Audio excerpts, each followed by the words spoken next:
বিলের মধ্যে অজ্ঞাত ব্যক্তির লাশ উদ্ধার। কি ঘটনা ঘটেছিল সেখানে? ঝিনাইদহ বিল থেকে অজ্ঞাত এক ব্যক্তির লাশ উদ্ধার করেছে পুলিশ।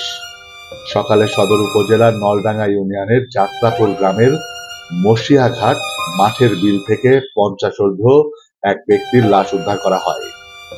পুলিশ ও স্থানীয়রা জানায়, সকালে ওই বিলের মধ্যে একটি পুকুরে লাশ ভাসতে দেখে পুলিশে খবর দেয় স্থানীয়রা। পরে পুলিশ এসে তার লাশ উদ্ধার করে ময়নাতদন্তের জন্য ঝিনাইদহ সদর হাসপাতাল মর্গে পাঠায়। ঝিনাইদহ সদরের ওসি বিষয়টি নিশ্চিত করেছে, তবে উদ্ধার হওয়া লাশের শরীরে কোনো আঘাতের চিহ্ন পাওয়া যায়নি। সে কারণে মৃত্যুটি স্বাভাবিক না অস্বাভাবিক তা এখনই বলা যাচ্ছে না। কি ঘটনা ঘটেছিল সেখানে? ঝিনাইদহ বিল থেকে অজ্ঞাত এক ব্যক্তির লাশ উদ্ধার করেছে পুলিশ। সকালে সদর উপজেলার নলডাঙ্গা ইউনিয়নের যাত্রাপুর গ্রামের মসিয়াঘাট মাঠের বিল থেকে 50 এক ব্যক্তির লাশ উদ্ধার করা হয়।